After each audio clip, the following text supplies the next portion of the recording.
Ji for a wonderful session. Very warm welcome to all of you to today's edition of Daily Wisdom from Bhagavad Gita. A very warm good morning, good evening to all of you. Let's get started by invoking the blessings of God and Guru like we always do. So I'm going to share my screen and we'll get underway. Are you able to see my screen? Great. Okay, we'll start with our opening prayers. Gurur Brahma, Gurur Vishnu, Gurudevo Maheshwaraha, Guru Sakshat Parabrahma, Tasmai Shri Guruve Namaha. Vasudeva Sutam Devam Kamsa Chanuramardanam Devaki Paramanandam Krishnam Vande Jagat Guru. Krishnam Vande Jagat Guru. Radhe Radhe, good morning, good evening, everyone. So let's get started. We have a cash-ups segment today, so we'll directly get into the shloka today. As we often do, I pick up certain cross-references as they are relevant to some of the discussions that we are having. And since we are on 5.8, 5.9, where we are talking about the material nature, which is governed by God himself, I picked up another shloka from Bhagavad Gita, which reinforces that. It's a cross-reference, but this will reinforce some of the concepts that we have been talking about. And also, it is going to take the discussion forward around some of the stuff that we are talking about. So it is related to the material energy and the fact that material energy is controlled by God himself. So let me pull up the shloka. This is from chapter 9, verse 10. I'm going to recite it. You're welcome to follow along.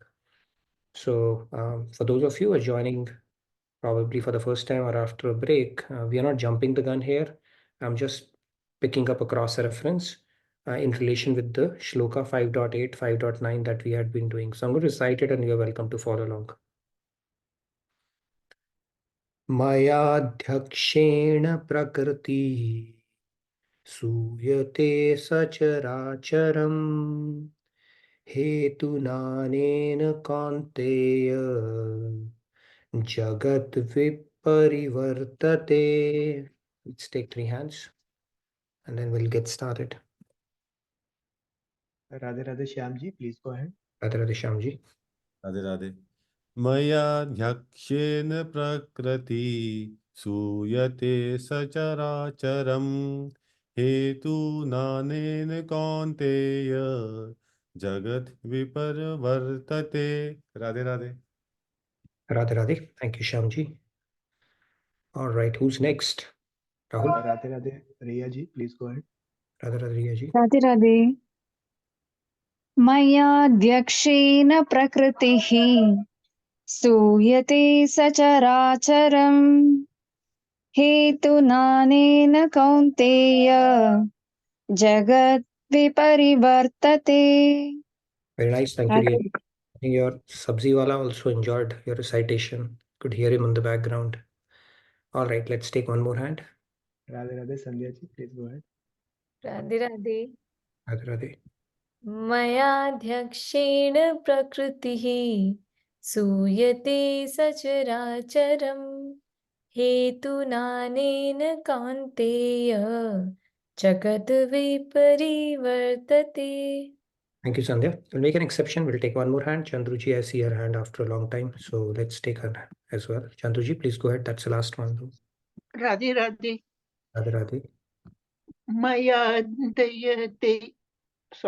Mayadhyakshena prakriti suyate sacharacharam hetunanena kaunteya jagadavi parivartate. Radhe Radhe.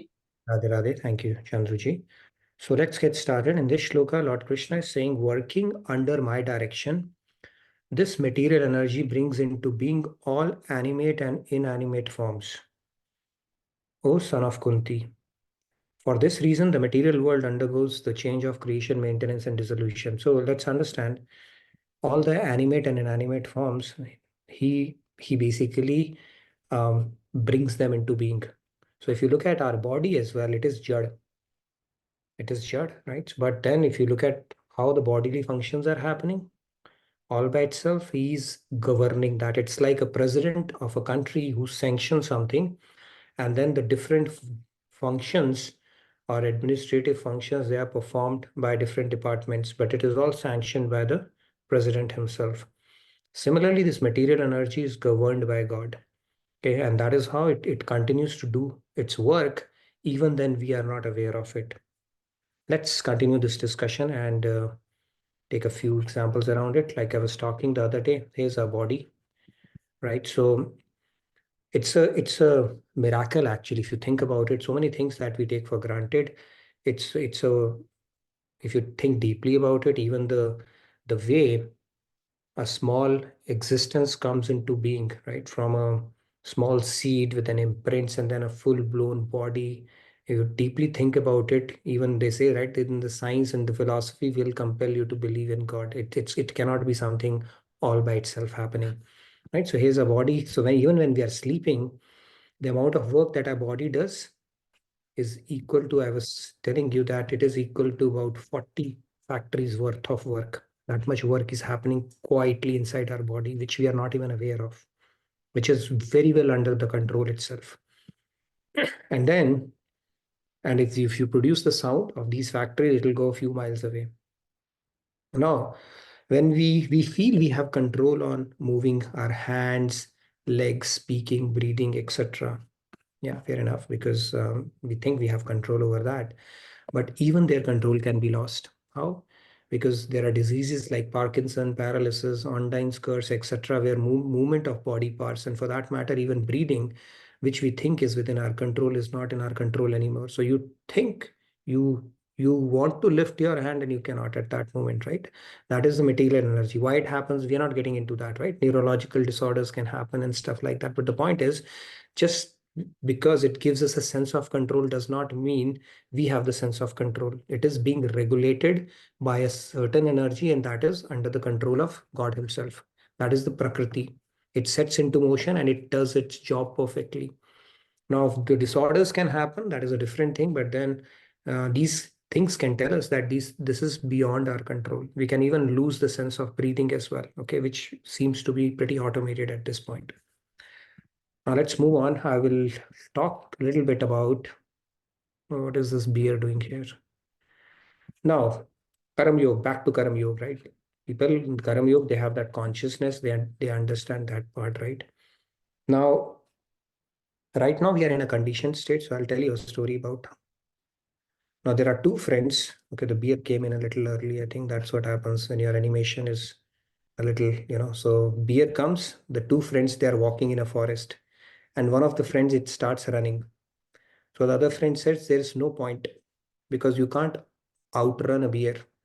So this person says, I don't need to outrun the bear. I just need to outrun you. Okay, these are the friends, buddies.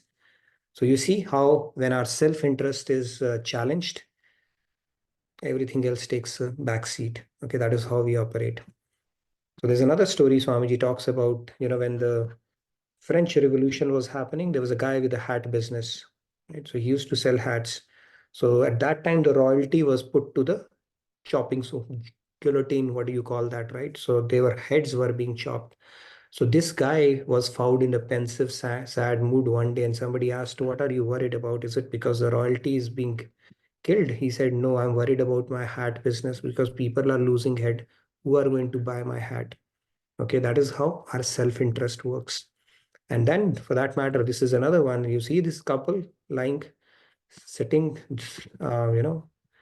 which make promises never to part each other, right? Swamiji yesterday only was telling about, so when they're sitting like that, you just unleash a snake, right? A rubber snake, and then, they will run for their life, as you can see. So point here is, we are inherently selfish. nothing wrong with that, because we haven't yet attained that perfect happiness that we are looking for. When we achieve that, that's when our cup is full and we can truly think about others, right? We could try to leave things on the table. That is a good attitude or mindset to have, but scripture says we are inherently selfish. And Karam Yoga is a stepping stone to move away from this tendency. Why? Because now you are thinking of giving it or extending it, right? It's not for me, it is for somebody else's pleasure. So that spirit will help us move away from this selfish attitude that we typically have. Okay? So that is where Karam Yoga is important, because the first thing that happens is, especially they say it in Kali Yuga, the most dearmost thing to most of the people in Kali Yuga, in the age of Kali, is money. So when you start parting with your money, it's not money actually, it is the things that money can buy. So that is why when you speak about the spirit of Karam Yoga, when we start giving away, that's when something inside us transforms and changes. It's about, you let go of that selfishness, just me, myself kind of an attitude or a mindset that we have. When you start giving it for a reason, something inside you changes and it starts opening up our heart. So it says that when it comes to giving, you can do dhan, tan, or man, but it starts with dhan only, because that's dear most to most of the people. And then, of course, man is the last thing, where Atma Samarpan comes into being, which is the perfect state of surrender. So that is where when we start talking about Karam Yoga is all about, instead of having the spirit of bhog, that it is for me and for my enjoyment, we start bringing God into the mix and thinking that it is for his pleasure. So when we start bringing that consciousness, that thought process, that itself will result in moving away from that petty selfishness that we have for anything and everything around us. Now let's move on. Okay, this is one of my favorite. I brought it in previous sessions as well. You look at this guy, this is essentially the story of our life, right? Rather than going for the key, we are more interested in the immediate bread that we are looking at, right? Now let's talk about a few more stories today. So there was a little girl, and she was with her father, and she found a beautiful necklace, artificial necklace in the shop, which she found, very attractive. But a girl will not have a money, so she could not afford it, and she told her father, "Can I have $250?" He said, "No, you'll have to earn it for yourself." So she goes and starts doing work, for her grandmother and helping with laundry and stuff like that, and finally earns money to buy that pearl necklace that she wanted. So she gets that necklace, and then while sleeping, right, her father, he says, "Can you please give me this necklace?" She said, "No, that's the dearmost one." She had worked hard for it, and she said, "No, I cannot," right? She found it very hard to part with that necklace. So father said, "Never mind." So what happens next day is, she's a little despondent, right? Because she refused her father. And then that day she said, "All right, here, take the necklace." She offers it back to the father. And guess what? Father actually hands her over the $25,000 actual necklace, an actual pearl necklace, not the duplicate one that she had fallen for. So similarly, our eternal Father, he's waiting, said that he's waiting for us to let go of these trinkets that we fall for. And when we offer it back to him, that's where, as he said, the spirit of Karam Yoga, when we don't go for that and offer it back to him, that's when he's going to open up the treasure chest of, the treasure chest basically for us, which is much more valuable than the pieces of glasses that we are settling for right now. Right? Like there's a beautiful saying that it is in dying of the little self we are born to eternity. Okay, that is in dying, in is missing here. In dying of the little self, we are born to eternity. And that is essentially the spirit of Karam Yogis, where we think about offering things for the pleasure of God as opposed to thinking it is for my pleasure alone. In our discussion previously, we had about Babriksan. No, barbaric. It's actually barbaric only. Okay, I actually looked it up, and I was watching one of the videos who was Barbaric, and then were there any facts that I missed out when we had that discussion, which stirred up a little bit of an excitement amongst participants, what his true name was, right? So he's Barbaric only. So Barbaric was the son of Ghatotkach, who have tilted the scales in one direction. And we know that, I'm not getting into how many arrows he did that stuff, but the point was that Lord Krishna demanded his head, and he immediately chopped it off and gave it to Lord Krishna. So, and then he was able to witness that entire war. So after the war was over, Pandava said that, okay, you demanded our grandson's head. What kind of a demand was that, and why would you do that? And that's where Lord Krishna told them a story that in his previous life, this Barbaric, he was a yaksh. He was a yaksh. So when Devatas went to Vishnu ji and said there are going to be miscreants, okay, on earth, and we would need your help. We saw such big miscreants were there in the, Jayadratha, and then Jarasandha, all the demons were all corrected around that era, right? We would need your help. And Vishnu had said that I am going to take an avatar and take care of all these miscreants. Okay, so this Yaksh was also present there. He said, never mind, I can go and take care of them. Okay, so out of his pride and arrogance, he said that you don't have to, I can go and take care of it. So Brahmaji did not like it. Okay, it's like in front of president, a small minister is saying that I will take care of that, when Lord Vishnu himself said, I'm going to go there and take care of the miscreants. He's saying you don't need to, I can, for that, I can do that job. So Brahmaji cursed him that, you know what? In that era, when Lord Vishnu comes, you'll also be there. And before he kills the miscreants, he basically, you will have to lay your life, or he'll take your life before that. So in order to preserve Brahmaji's word, Lord Krishna asked Barbaric for his head. Okay, so this is the story of Yaksh, who came in as Barbaric. But the point is, in this particular life, that was a spirit of surrender that he had. He did not challenge, or he did not come with a arrogance. He actually made amends for that at all. So that is a perfect surrender, so to say, that Barbaric had. And that is perfect surrender is actually the culmination of Karam Yoga. When we perfect our Karam Yoga, our surrender is perfected as well. So that is the story. I thought might be interesting to bring it back, because we had a pretty good discussion about it as well, right? So that spirit of surrender is the end game for Karam Yoga as well, where we do it with a devotional heart, and we don't settle for things which is more of a trap. Not even a trap, I should say. It's like a dangling carrot that Krishna is putting on our way to see if we fall for it, or if we reject and go for the higher thing, right? And those carrots will keep on getting put on our way throughout this journey to see what kind of choice do we make.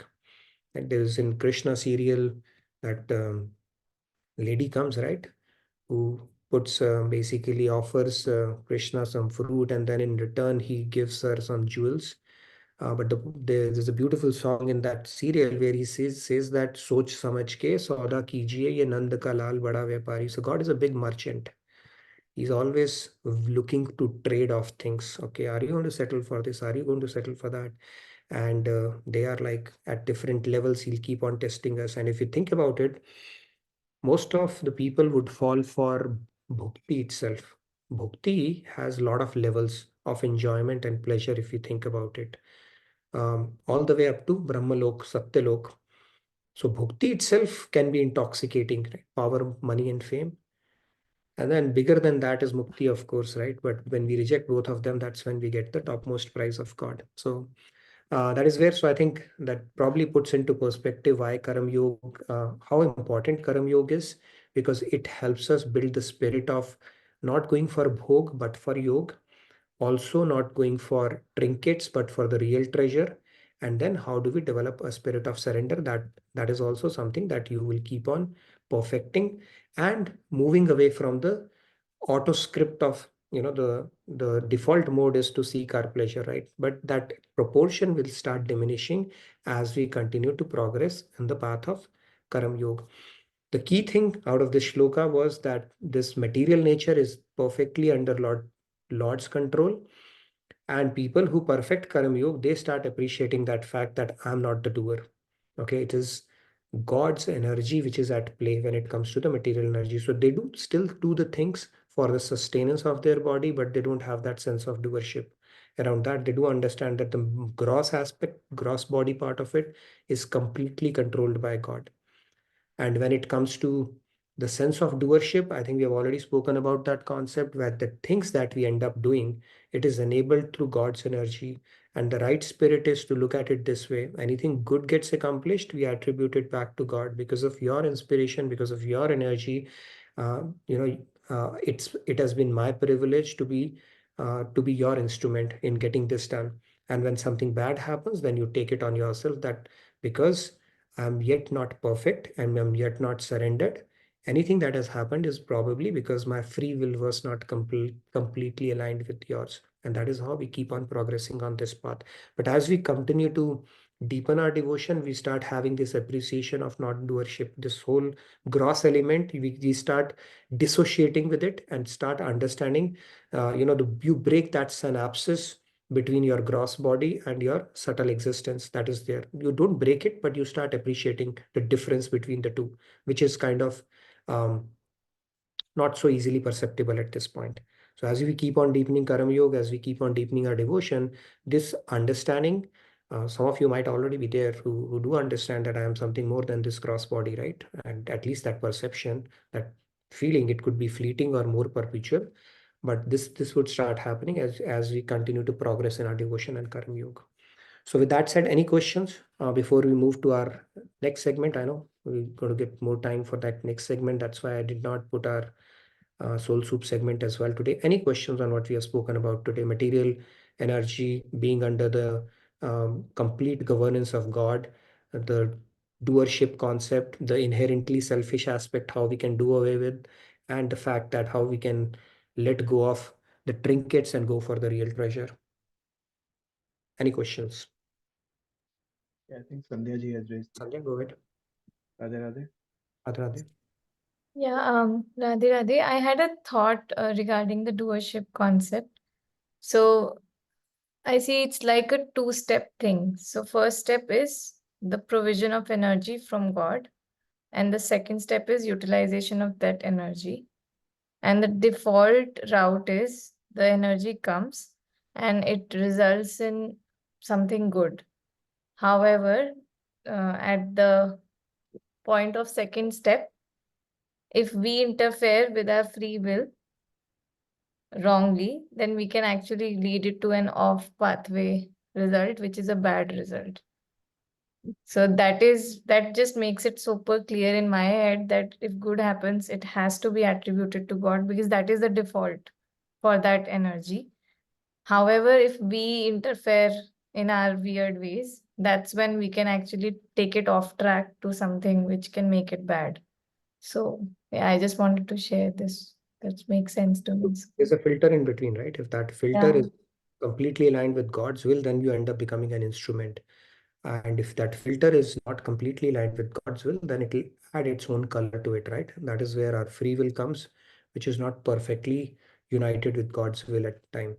Now, the body that we have, right, gross body that we have, that also has an influence, right, on our existence. For example, a dog can only bark. Depending upon the body we get, gross body that we get, material, see, it is operated, the body itself is Prakriti, right? It is operating under God's directions completely. But that has an influence in our life as well. If we don't get a gross body like of a human being, we cannot spiritually elevate ourselves. And that gross body does have an influence because it manifests in form of, or certain things will remain latent and certain things are a function, or the manifestations are a function of the kind of gross body you are in. Like God can only bark, it cannot speak. The same soul, when it is in horse body, can only neigh. And how does that happen? When we get a body, whatever is the faculty associated with it, the soul starts expressing its desire according to those faculties only. And it's only in human life can you exercise the free will that you're talking about. And only if your free will is perfectly united with God's will, which happens when you are perfectly surrendered, then only you are aligning to God's will. So this is how it goes. So that is why this human birth becomes even more important, because the prakriti, the kind of faculty you'll end up getting, will dictate what kind of progress. I mean, there's no progress basically in bhog yonis at all, right? because body is a mechanism. According to that mechanism, living beings work. And when we understand it, we can truly understand that I'm not the doer. Actually, it is limited by the body that you are in, and it's only in human life you can go from point A to point B.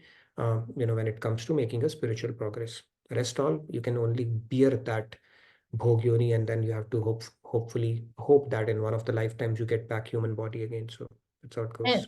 And but just one more thing. So when we are fully surrendered, do we really have a free will? It's just No. like nothing So is if you there. think about it, yes, you do have a free will, but then there's no difference between your will and God's will. God's will. Mm. It is perfectly united with God's will, right? It's like Arjun offering the reins of the chariot to Lord Krishna. And I'm not going to do, you do what you think is right. So at that moment, your free will is perfectly aligned with God's will. It is united at that point. That is a state of surrender, actually. It's an interesting concept, right? It's like what God is desiring, you are doing, and yet God is enjoying that whole experience of using you as an instrument. I mean, conceptually, it's kind of, but yeah, it'll make sense. Yes, Rahul, maybe a couple of more hands, and then we move to the next segment because we want to give up at least about 25 to 30 minutes to that. Yes, Rahul, go ahead. Yeah, there is a comment in the chat from Sita ji. Like she has a question that can there be a point when free will can be dissolved? Because we tend to go off track only when we use our free will. Free will can be dissolved. It's जब समझ प्रेम में डूब गई है. I don't know. So maybe dissolve me would mean that you unite it with God's will. It's either or.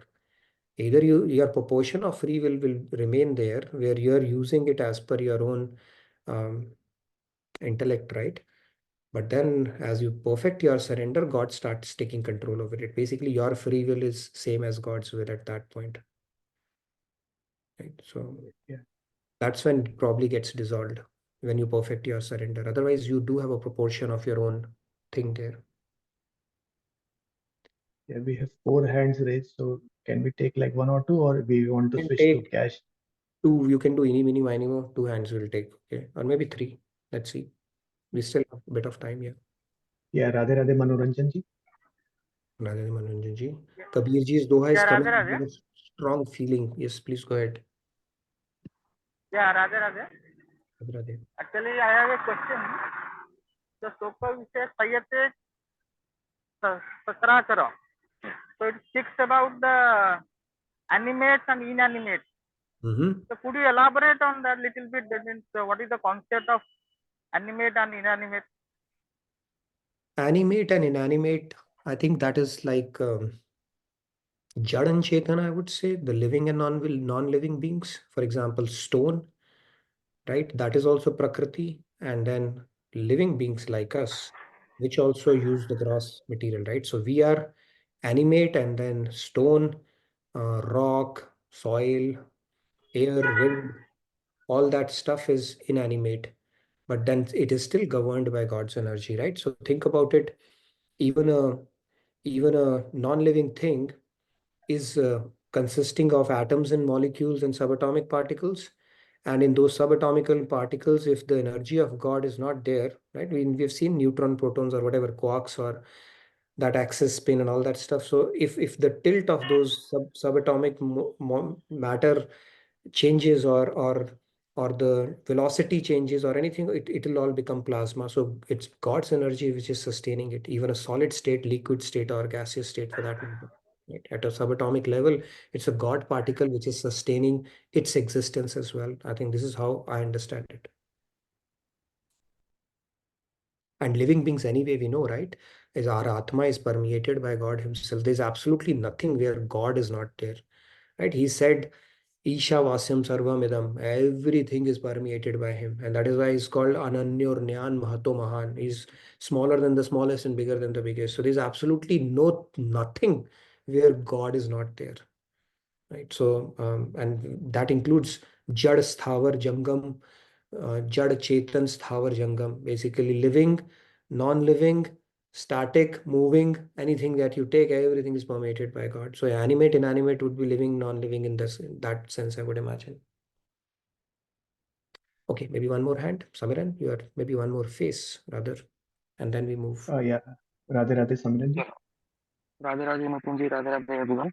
Radhe. I just wanted to ask about the doership part. Like when we talk about or listen to saints, those who are in Virat path, so they are they Sorry, consider what did you say? vairagya, like the not the grihast part, the saints part. Mhm. Those were virat. So they their level of devotion and surrender to God is something else, right? So they can clearly see that they are aligned with God and their and His will. But when it comes to us, it we might tingle with thoughts and emotions, and we can also consider it like we can give it a excuse ki ye Bhagwan ki ichha hai. So in that way, how can we have a clarity in thought that what is free Good will? question. What is it out of free will or yeah? I think your question is, how do we know whether we have exercised our will in accordance with God's will, right? Yeah, And it's not our mind, intellect, buddhi playing tricks with us. That's what you're saying, right? yeah, Yeah, it's a good question. It's an interesting question. How do we know that? Buddhi will never give judgment against itself. Buddhi will find ways to justify itself. So I think I had asked this question to Swamiji as well. How do we know that? And he's answered that question. He gave a very nice example, analogy, which kind of makes sense. So it's very difficult to know that. See, mostly the after feeling would tell you, yeah, you did something fine, which probably aligned with God's will or not. The after feeling would tell you. It's like hitting that sweet spot. If you played tennis or cricket, when you hit the sweet spot of the bat, you know it's gone for a six. Like Dhoni, when he hit that run, he just knew job is done. Or when a tennis player is hitting a forehand, he knows it's middled it. Similarly, when you have exercised your free will in accordance with will of God, you'll kind of get a feeling that I hit that sweet spot. This was done well. After feeling would tell you. But there might still be times when you won't get that. You don't know whether you have exercised it or not, right? So that's where Swamiji has explained very beautifully. He said, then in those cases, the purity of intention and sincerity at heart is your insurance policy. Because God also knows until you have perfected your surrender, there would be times you may not be able to know.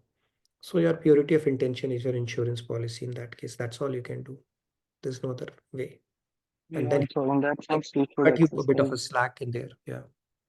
We should exercise more of purity of thoughts and Purity of intention. intention. Why am I doing it? Am I doing it for my sake? Or do I have a bigger thing in mind? And then you can deliberate a little bit. But yeah, it's a good question. So I think as we keep on progressing in our devotion and our spiritual path, our intuition and other things will become our guiding factors as well. But yeah, it's a good question. I think we have to just live with that dichotomy.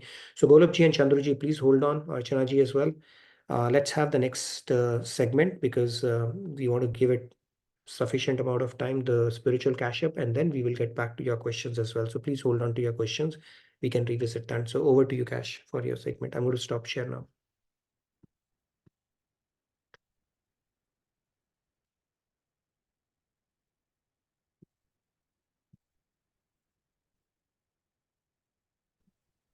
We are not able to hear you. Yeah, wait, hang on. Can you Yeah. hear me now? Yes, we can hear you now. Okay. Thank you, Rahulji. Thank you, Natinji. Radhe Radhe, everyone. Welcome to another edition of this, and thank you again for the opportunity to bring you more of Maharaji's teachings. So, once upon a time, there was this one guy who died and went to heaven. And what he found there were two lines to get in. One line was by a signpost that said fate, and the other line was by a signpost that said free will. So he made the decision to go towards the line that said fate. And then an angel came and asked him, why are you standing in this line? So he said, because I chose to. And then the angel said, if you made the decision to go stand in that line, shouldn't you be in the free will line? So the guy was a little miffed, but he said, fine, I'll go stand in the other line. Then another angel came to him and asked him, why are you standing in this line? So he said, someone just made me do this. And the angel was like, it was fate. So that brings us to our topic for today, which is faithful free will. And it's serendipitous that this portion of the grace of God in PRS is talking about the same thing as 5.8 and 9, which we're covering in Bhagavad Gita, but that's just where these topics converge. So I guess we'll be looking at it from more than one angle. So again, we're continuing with our topic, the grace of God, episode 3. Before we get in though, we'll ruminate like one of Krishna's cows. So last time we covered who is the truer doer. And similar to what we were just talking about, we said God has imparted his knowledge through Guru and scriptures. We have the free will to either act in accordance or choose another way. And then we said, if we align our will to God's will, difficult, but we'll know, then we can accept outcomes with peace of mind. We'll know that our intention was aligned with God's, even if we can't be sure our will was aligned. If we do not work in accordance or act in accordance with the teachings, then we could be out of alignment. And then if we suffer negative outcomes, we tend to blame God for those undesirable outcomes. So like we just talked about, aligning will completely is something that only saints and perfected souls can do that are fully surrendered. So until we get to that stage, we practice giving God credit for good outcomes, and we take responsibility for any negative outcomes. That's just how we practice transferring more and more of the doership. Then we also talked about how can we become Krishna's instrument. And we talked about Krishna's flute, where he whispers, empty yourself and I will flow through you. So we said, if we imagine ourselves as Krishna's flute, today we know the music isn't flowing through completely, at least because we're all work in progress. And if we do an X-ray, then we'll see there's an obstruction, and that obstruction is most likely ego, pride, misaligned free will, selfish desires. And then if we do a cross-section of that, we also said, if we incrementally work on removing these obstructive qualities, then more and more of Krishna's music can flow through us. And then we also said, we talked about a doership affirmation mantra, which is we can train ourselves to set the right intentions or let, higher intentions, thoughts, words, actions flow through us. And we set that intention to let God's will be our will. So that's kind of where we left it off last time. A lot of it was centered around free will and who holds the responsibility if things go sideways. Getting into today's topic, there's another type of truer doer that Maharaji brings up. So he says, some people agree that when things don't go well for us, God is not to be blamed. So that leaves us, right? But he says, not really. There are those that ask, what about fate? God makes us do whatever is destined for us. So we are also blameless. So in that case, who's a real truer doer? So we can ask ourselves, is it fate, which is the mentality of this is happening to me, I don't have control over this, versus you have the free will and you feel like I'm making this happen. So usually when we leave it off here, we go to the real world for examples. Today, we're going to go look at fate and free will through the lens of fables. So we'll look at the story of the ants and the grasshopper. It's part of Aesop's fables. Aesop was this ancient Greek storyteller, and his stories are very famous. The hare and the tortoise is one of them, lion and the mouse. Most of his stories have a nice moral lesson to be learned, which are pretty much taught to kids. So here's what happened. It was summer, once upon a time. And in the summer, the grasshopper was whiling away his time, enjoying dancing, playing his fiddle. As he was doing that, he saw some ants that were scuttling about, hard at work. They were collecting food to eat, and they were collecting leaves for their anthill. And the grasshopper called out to them and said, hey, you guys, come and sing and dance with me. And the ants said, no, thank you, we have work to do. So time went by in the same way until summer turned into winter and the days got cold and harsh. What happened then were the ants were comfortable in their insulated anthill and they had enough food to last them through the winter. But the poor grasshopper found himself shivering and starving in the cold, nothing to keep him warm and no food to eat.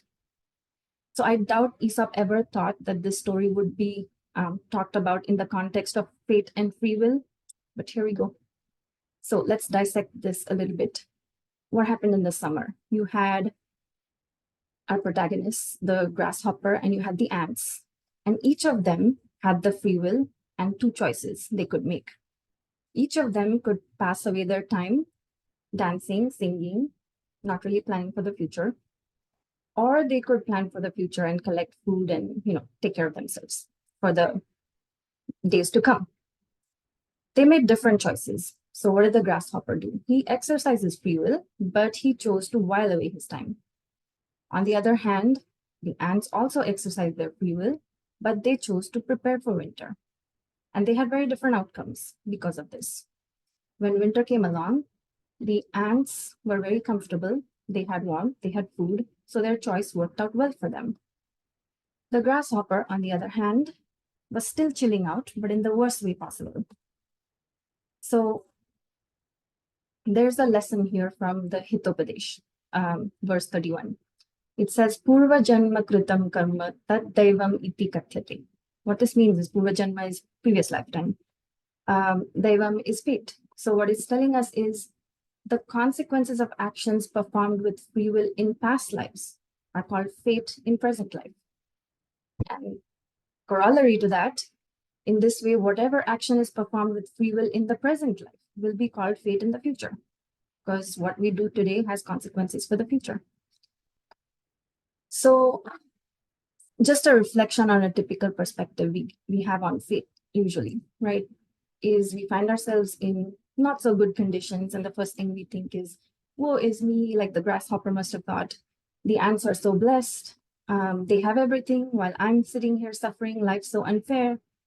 But what he's not thinking is what a lot of us tend to do, which is we're mostly focused on our present adverse conditions, and we forget that our past thoughts and decisions have contributed to it.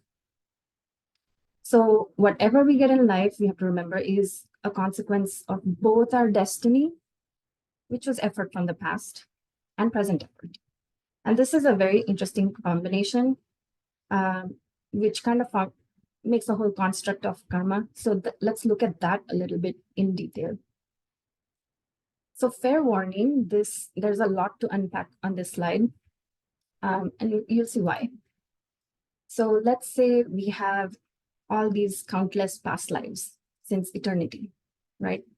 And we've been accumulating a whole lot of baggage of karma. That's why we have a lot to unpack. A lot of karma, tons of karma, because it's countless lives. It just keeps coming. Okay, so this is your backlog of accumulated karma over all of your endless lifetimes in the past. Now, let's just call this the staging area. This is where you're getting ready to go into your next lifetime. So here's this person, finished one lifetime, getting ready to go to the next one. Now, out of all his backlog, according to the laws, spiritual laws, he's going to have to take some karma to bear with him in the next life. So these are the 2 bags of karma that are given to him to take into his next life. So this is the portion of karmic backlog he has to bear. And now we are in his current lifetime, right? So we already know he carried 2 bags of fate with him. These were based on whatever he had done in the past. But then he also gets a portion of, and of course, this cannot change because those consequences are already set in motion. But he also has free will, which is within his control. So with that free will, he can make choices. And with those choices, he can make some self-effort.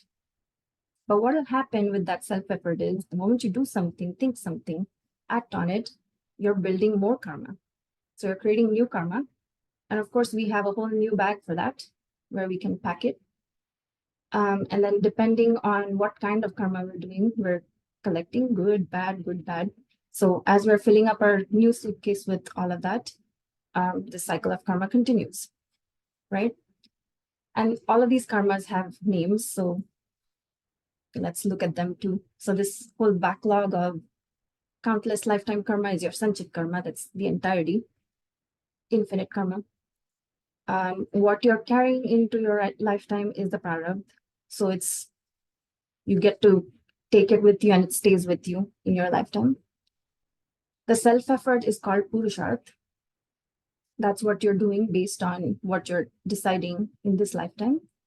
And all the new karma we're building, that's called Kriyaman karma.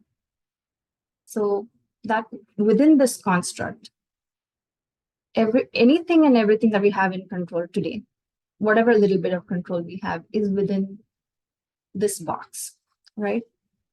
But it's very interesting how something you cannot change can interplay with the stuff that you do have in control to whatever extent.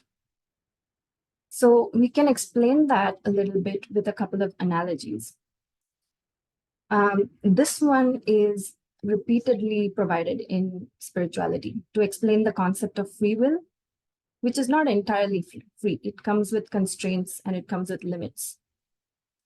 So in this case, you see this cow is tethered with a rope to a pole. So the cow is not completely free. It's free to move within that space as long as the rope is, but it cannot go beyond that. Right now, that cow's not moving at all. I didn't find a video where the cow is moving, but she's well within her rights to stand where she is. That's part of her free will choice as well. So this analogy kind of helps drive the point that you have freedom, but you don't have unlimited freedom in your free will. The other analogy that I really like, again from another spiritual book, is a particular amount of oil that's poured on water, right? So consider that this oil represents prarabdha karma over a lifetime. That's the amount of oil or prarabdha you came with, and you have poured it on the water. So although this amount of oil doesn't change, what changes is the shape and how it shifts over the water, because it depends on the outcome of other choices you're making. So you see these bubbles are getting combined and the oil is moving around in the water. So this is kind of like how the cow can move around within a certain space, but not outside of it. So as we always say, applied knowledge is power. So from this faithful free will takeaways for today, I think what we can really hone in on is that past consequences are today's fate. And we cannot change that because those were decisions made in the past and we have to bear the consequences of those. But what we do have control over is exercising free will, which comes with TNCs attached. But there is self-effort coming thereof. So think about the grasshopper from the story, right? One of the fun facts about grasshoppers is that they use their legs like a catapult. They can go straight up in the air and they can jump about 25 centimeters high and a meter long. And if we as humans, relative to size, we could do that same thing, then we could leap the length of an entire football field. So that's quite a leap. So as part of practice, we saw that the grasshopper had two choices he could make with his free will, right? One, he could make decisions based out of compulsive tendencies. So that's not really free will because he's not spending time thinking about it. He's just doing what comes naturally to him, which was while away time and sing and dance. And the other choice was based more on thoughtful reflection. So he could have thought about his future. He could have thought about what makes sense for him come winter. So when we're trying to make decisions using our free will, why don't we try to, we're all like the grasshoppers. We all have compulsive tendencies, but we can make a leap like the grasshopper and go to our higher nature and do a little bit of thoughtful reflection before we act on our compulsive tendencies. So I will leave you with this thought. Yesterday's Purusharth is the prarabdha of the present, right? Let's make today's Purusharth a present for the future. And that concludes today's segment. Thank you for your patience and attention. Radhe Radhe. So that was outstanding, Cash. Let's make today's Purusharth a present for the future. I think that couldn't have been any better. So that I love the example of the suitcases. I think if anybody has attended this session, they will understand Sanchit, Purusharth, Prarabdh, everything. Maybe I'll improvise on that, because it gives a very good framework to drive home the point on what you can carry in that baggage also, okay? Where we can pack in some spiritual virtues and then all the material things have fallen off, so we can take it to the next level. But that was very beautifully illustrated. I think that concept just you were able to drive home the point beautifully and amazing, like always. I must say that. Let's hear from our participants. But yeah, pretty amazing. Same concepts, but the way you packaged it, presented it, and drove home the point with analogies, examples, and the beautiful animation, and throwing in, a bit of your own creativity around it. I think that was just perfect. Let's hear from our participants. We still have 10 more minutes. Any questions that you may have around all the fun, wonderful concepts that we have discussed today? Radhe Radhe Chandruji. Yeah, Radhe. Bit Actually, tired. Go ahead, please. I just lowered my hand, sorry, but I want to continue. May I, please? Yes, please go ahead. It'll be Okay, thank you, Radhe. My question, which I wanted to ask earlier, is related to very much this subject with Kashyap has done. What I was saying is that we have taken birth, this human form, in this lifetime, is according to our wishes. In the past, we may have asked God that I want to come back and I want to do this. And these are my wishes that I want to continue in the next lifetime.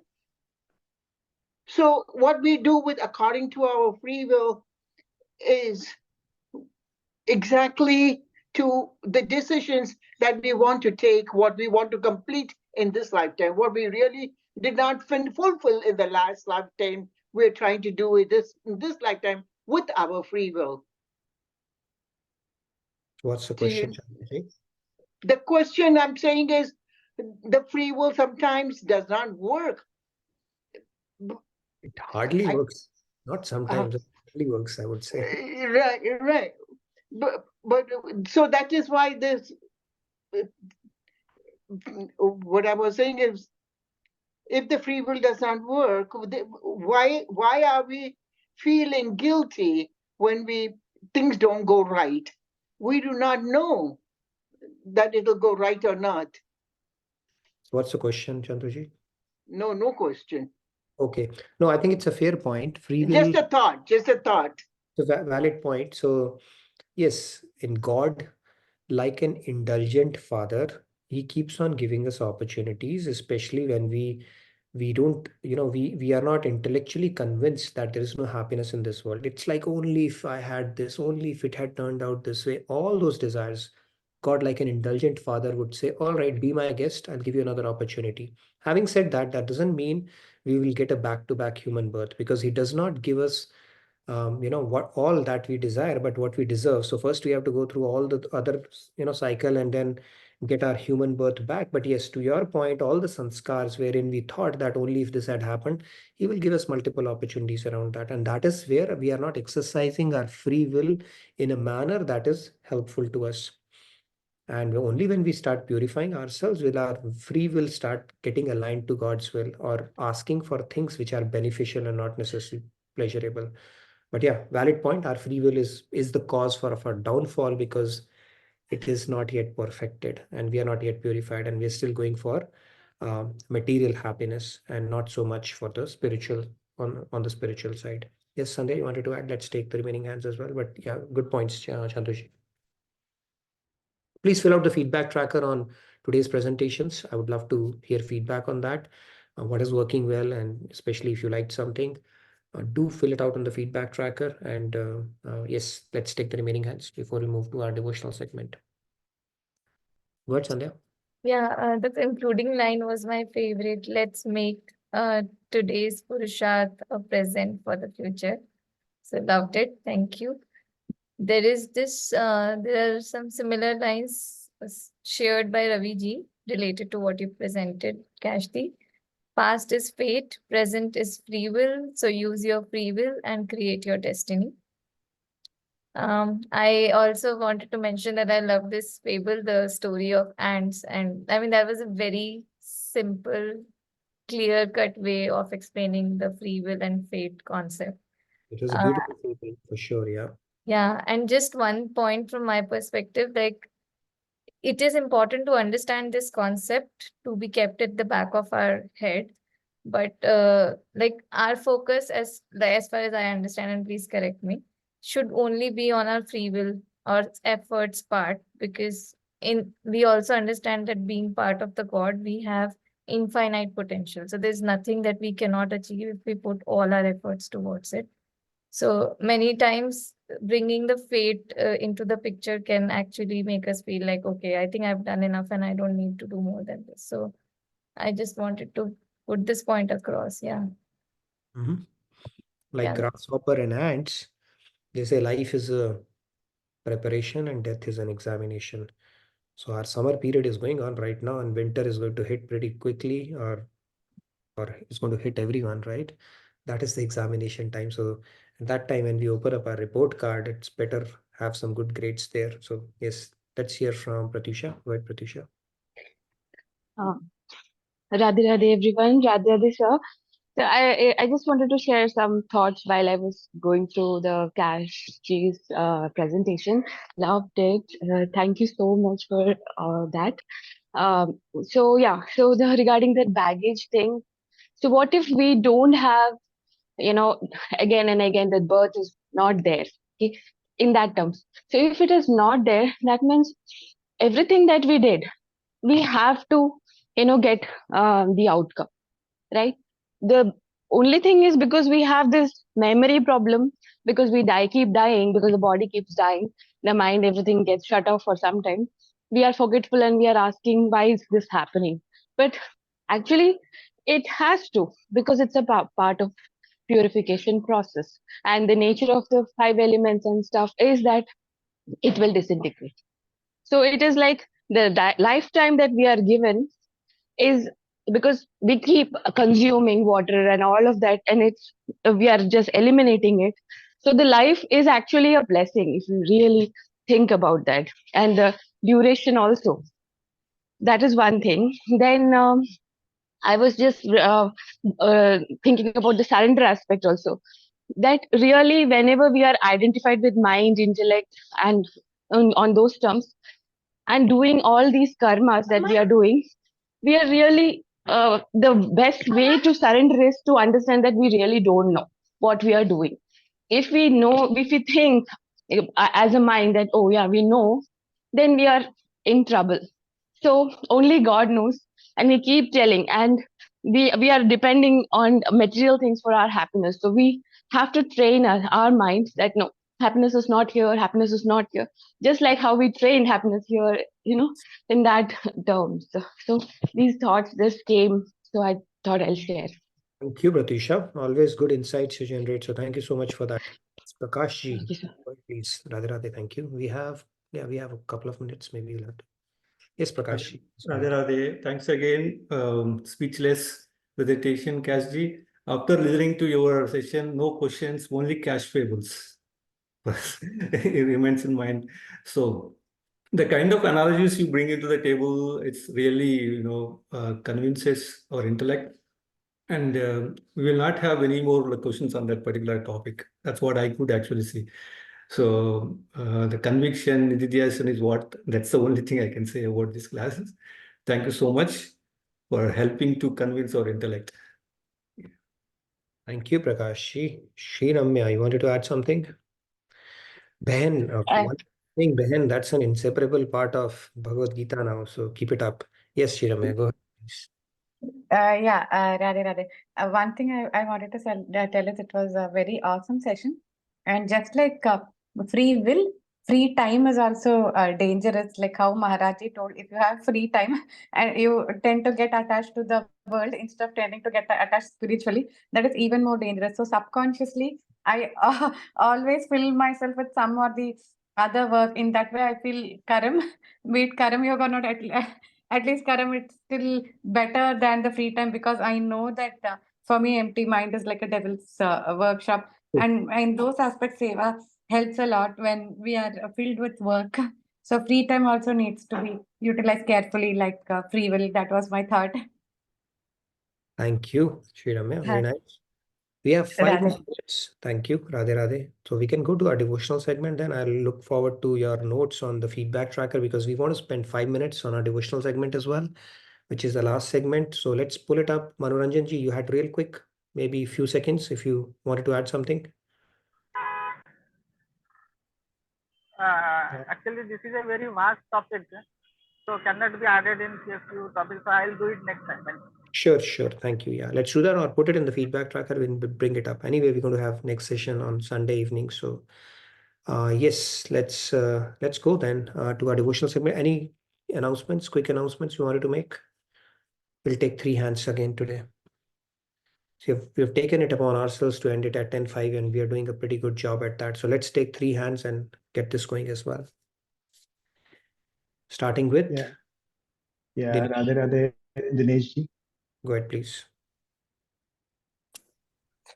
Radhe Dinesh. Krishna बहिर्मुख जीव कह माया करती अधीन राधे राधे ताते बोल्यो आपू कह बन्यो विषय रसमीन Radhe Radhe Radhe Radhe.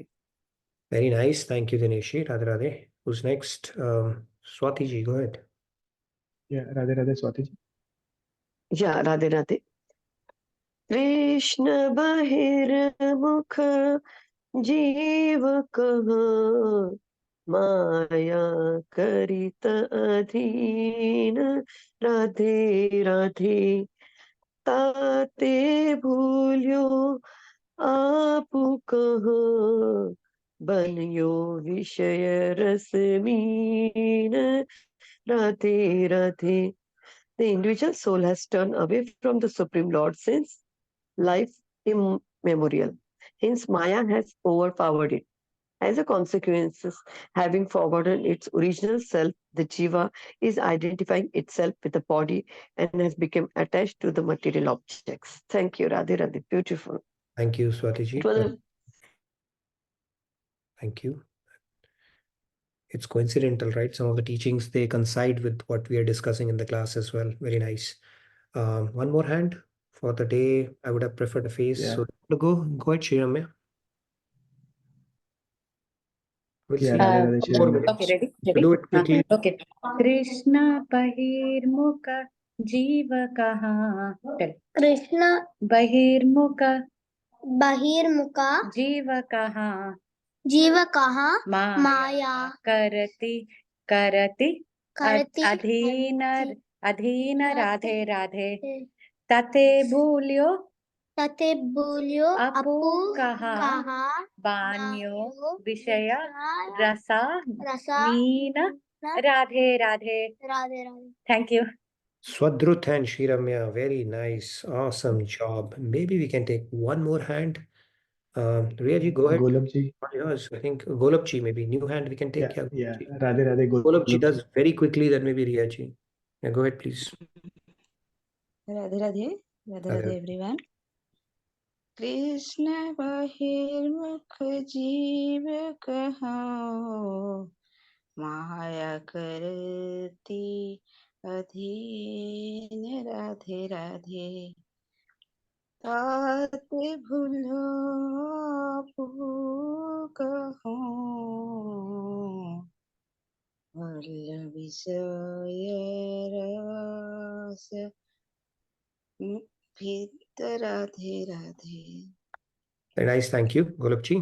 So this says that individual soul has turned away from Supreme Lord. We spoke about that those are the two birds who are sitting and we have our back towards God. And that is why we have been overcome by Maya.